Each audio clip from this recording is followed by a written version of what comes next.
Hey everyone, आप सभी का स्वागत है हमारे यूट्यूब चैनल में। तो जैसा कि हमने इसके लास्ट एपिसोड में देखा था, एंकाई जैसे उस गुफा से बाहर निकलता है उसका सामना उन दोनों जुड़वा बहनों से होता है। उसी स्पिरिचुअल हर्ब की तलाश में इस जंगल में भटक रही थी और वो स्पिरिचुअल हर्ब यहाँ यांकाई के पास था। यांकाई इन दोनों को उस हर्ब के बदले में उस गुफा के अंदर ले जाने का फैसला करता है। वे दोनों बहनें ही प्रैक्टिस करके उस गुफा की इनहेरिटेंस को प्राप्त कर लेती हैं, कारण उन दोनों ही सिस्टर के अब जो कल्टीवेशन के लेवल्स थे वो ट्रू युआन रेल्म में पहुंच चुके थे। जब ये तीनों गुफा से बाहर निकलते हैं तो यहाँ पे हर जो होती है वो यांकाई को बताती है कि बाकी के जो तीनों सेक्ट्स हैं अपनी डिसाइपल्स को लेकर के एक एक ग्रुप में काम कर रहे हैं और उनका मिशन यहाँ के मॉन्स्टर्स को कैच करना है। तीनों सेक्ट के डिसाइपल्स एक जगह सेंटर पे जमा हुए हैं कि उनका सामना एक बहुत बड़े मॉन्स्टर से हो रहा है। उन पैरों के निशान को फॉलो करते हुए जब वो उसी जगह के सेंटर पे पहुंचता है, ये देख करके हैरान रह जाता है कि वहाँ एक बहुत ही बड़ा जॉइंट सा टर्टल है। इसे लिंगशॉ पैविलियन के डिसाइपल्स काबू करने के लिए कोशिश कर रहे हैं, जिनकी मदद यहाँ पे सुयाना कर रही है।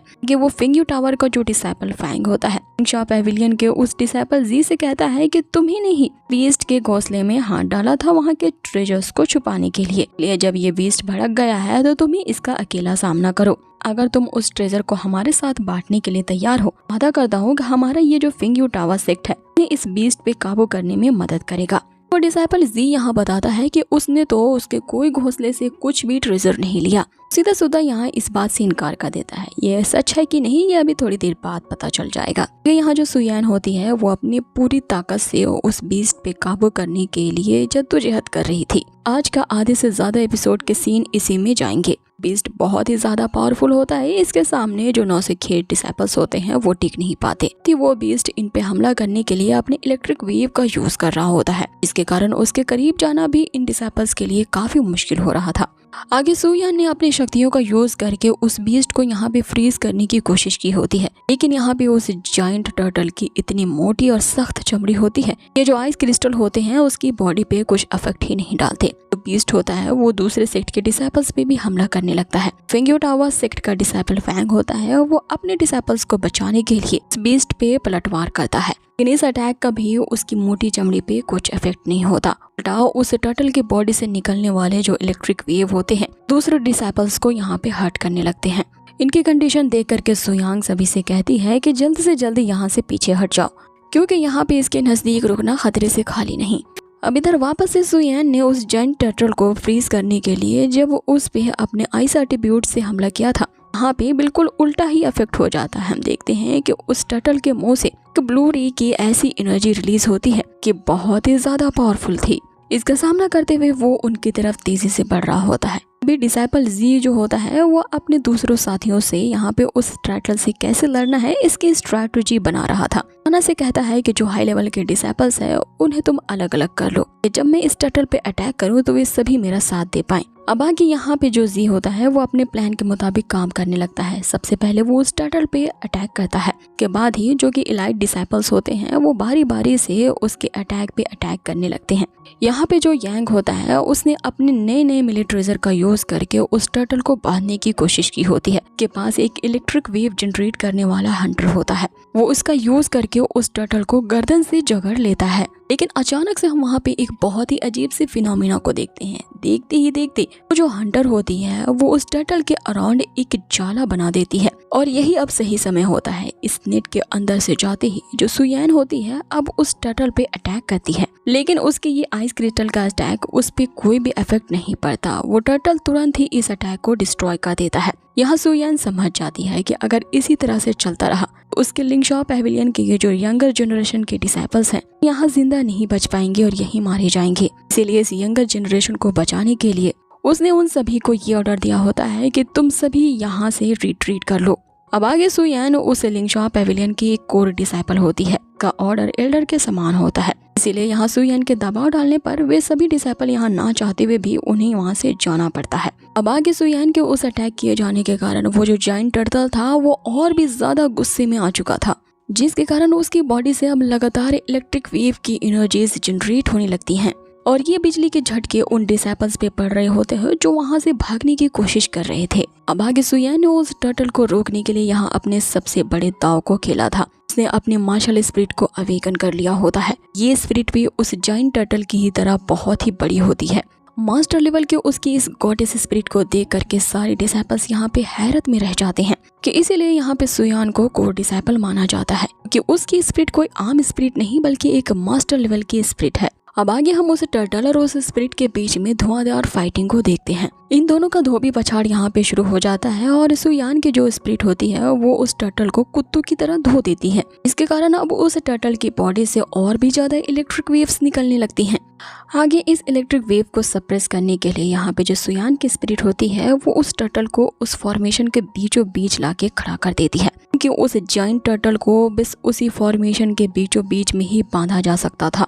अब सुयान ने उसे रोकने के लिए उस टर्टल के अराउंड उसी फॉर्मेशन को एक्टिवेट कर दिया था, जिससे वो जाइंट टर्टल चारों तरफ से यहाँ पे पस्त हो जाता है और आगे यहाँ सुयान की स्पिरिट जो होती है वो उसके ऊपर चढ़ के उसकी चटनी बना देती है। अब आगे सुयान के स्पिरिट ने उस जाइंट टर्टल को इतना ज्यादा पैरों से कुचला था, यहाँ पे सुयान को मौका मिल जाता है। वो तुरंत ही उस फॉर्मेशन की सील को ओपन करती है और अपनी फ्रीजिंग एट्रीब्यूट का यूज करके उस टर्टल को वहीं पे फ्रीज कर देती है। उस टर्टल के फ्रीज होते ही सारे लिंगशॉ पेविलियन के जो डिसाइपल्स होते हैं वो सुयान के लिए चीयर करने लगते हैं। लेकिन इस फाइट के दौरान सुयान जो होती है वो बहुत ही ज्यादा हर्ट हो चुकी थी। वो पूरी तरह से एग्जॉस्ट होते हुए बेहोश होकर के नीचे गिर रही होती है। यहाँ पे यांग गाई जो होता है वो दूर से ही यहाँ पे सुयान को निहार रहा था, तुरंत ही उसे गिरने से बचा लेता है। जब वो उसे कैच करके जमीन पे लाता है तो ये देख करके वो जो डिसाइपल जी होता है यहाँ पे यांग गाई पे भड़कने लगता है, उस पे ही आरोप लगाने लगता है कि ये सब तुम्हारे कारण ही हुआ, तुम्हारी हिम्मत कैसी हुई है सुयान को टच करने की। बाकी वहाँ पे फेंग्यू टावा सेक्ट का वो डिसाइपल फैंग पहुँचता है, जो कि यहाँ पे जी से कहने लगता है कि उल्टा चोर कोतवाल को डांटे, तुम्हारे ही कारण ये जो बीस्ट है वो तुम्हारे सेक्ट के लोगों के पीछे पड़ गया। तुम अपनी करने के बजाय किसी और पे इल्जाम लगा रहे हो। तुमसे ज्यादा पावरफुल तो तुम्हारी सेक्ट की ये लड़की सुयान है। इसकी कल्टीवेशन स्किल तो वाकई कमाल की है, जिसने अकेले ही इस टर्टल को मात दे दिया।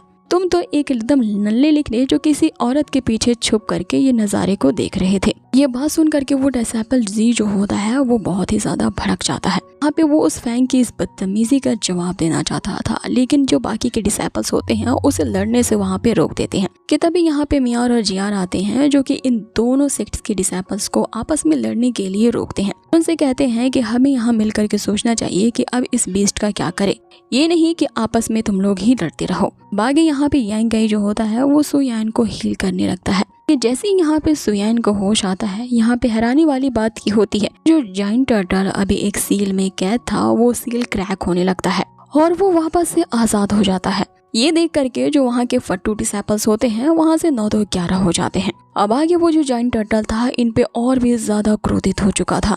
इन सब का खात्मा करने के लिए वो टर्टल तेजी से इनकी तरफ दौड़ता है।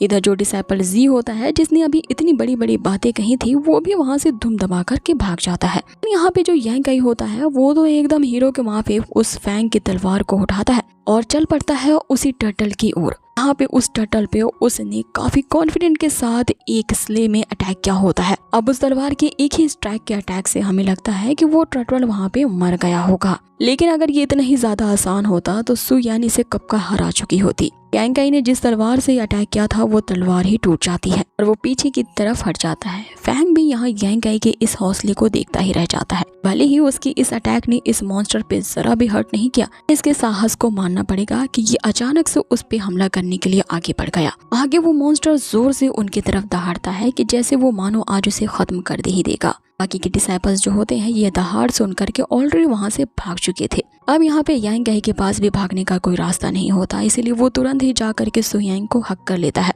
अब हम उस बड़े से जाइंट बीस्ट टर्टल को देखते हैं कि इनकी तरफ तेजी से दौड़ता है। लेकिन यहाँ यांग गाई ने अपने प्राउड गोल्डन बॉडी का यूज करके अपने और सुयान के ऊपर एक प्रोटेक्टिंग शील्ड से कवर कर लिया होता है, जिससे वो उस टर्टल के अटैक से तो बच जाता है। लेकिन यहाँ पे यांग गाई घायल हो जाता है और वो उस अटैक से काफी दूर खिसक जाता है, के कारण वो मूर्छित हो जाता है। यहाँ पे सुयान उसे उठाने की कोशिश करने लगती है। सुयान की काफी कोशिश करने के बाद जब यहाँ पे यांग गाई को होश आता है तो वो ये देखता है कि वो जाइंट टर्टल जो है वो अभी भी जिंदा है और इन दोनों के खून का प्यासा बन चुका है। वो सुयांग से कहता है कि अब मेरे लिए यहाँ पे रिट्रीट करना मुश्किल है। अगर तुम्हें मुझ पे विश्वास है तो यहाँ से रिट्रीट करने के बजाय मैं इस टर्टल का सामना करूंगा। अब आगे यहाँ पे यांग गाई ने डिसाइड कर लिया होता है कि वो इस जायंट टर्टल का सामना करेगा। अब ये देख करके यहाँ जो डिसाइपल जी होता है उसे काफी जलन होती है। वो सोचने लगता है कि यहाँ पे ये हीरो कैसे बन सकता है, इसीलिए मैं भी जाऊंगा उस टर्टल से फाइट करने। लेकिन उसके चमचे उसे रोक लेते हैं, ये कहते हुए कि उस जगह में काफी ज्यादा खतरा है। अगर तुम यांग गाई की तरह यहाँ पे बहादुरी दिखाओगे तो वो तो अभी मरेगा ही, साथ में तुम भी मरोगे। अपने मौत के डर से वो वहीं पे रुक जाता है। आगे यहाँ पे जो मियार होती है वो यांग गाई के लिए काफी ज्यादा चिंतित थी, इसलिए वो यांग गाई को चीख के कहती है कि तुम्हें आगे नहीं जाना चाहिए, अगर तुम आगे गए तो तुम मारे जाओगे। जिसपे यांग गाई ने यहाँ पे पूरी तरह से फैसला कर लिया होता है, अगर वो यहाँ से भाग के वापस गया तो भी मारा जाएगा। इसलिए वो एक ट्राई करना चाहता है इस टर्टल का सामना करते हुए। अब आगे यांग गाई के हौसले को तो हमें सच में दाग देनी पड़ेगी। वो एकदम काफी साहस और निडरता के साथ उस जाइंट टर्टल के सामने खड़ा हो जाता है, मानो एक पत्थर की दीवार हो। यहाँ पे उसने उसका सामना करने के लिए अपनी शक्तियां भी एक्टिवेट कर ली थी। और अब आगे हम ये देख पाते कि अब यहाँ पे किस तरह से फाइट शुरू होगी। यांग गाई क्या सचमुच यहाँ पे जीत पाएगा कि नहीं, क्योंकि सु यांग जो कि तीनों सेक्ट में सबसे ज्यादा पावरफुल कल्टीवेटर है, वो भी इस जाइंट टर्टल का सामना नहीं कर पाई। यांग गाई आखिर अपने किस ताकत के बलबूते पे उस जाइंट टर्टल को हरा पाएगा, ये देखना काफी ज्यादा इंटरेस्टिंग रहेगा गाइस। तो बहुत ही जल्द मिलते हैं इसके नेक्स्ट अमेजिंग से एपिसोड पे। और हाँ, अगर ये वीडियो आपको पसंद आई हो तो प्लीज इसे लाइक जरूर करें। बहुत ही जल्द मिलते हैं इसके नेक्स्ट अमेजिंग एपिसोड पे। Till then take care, stay healthy, good bye.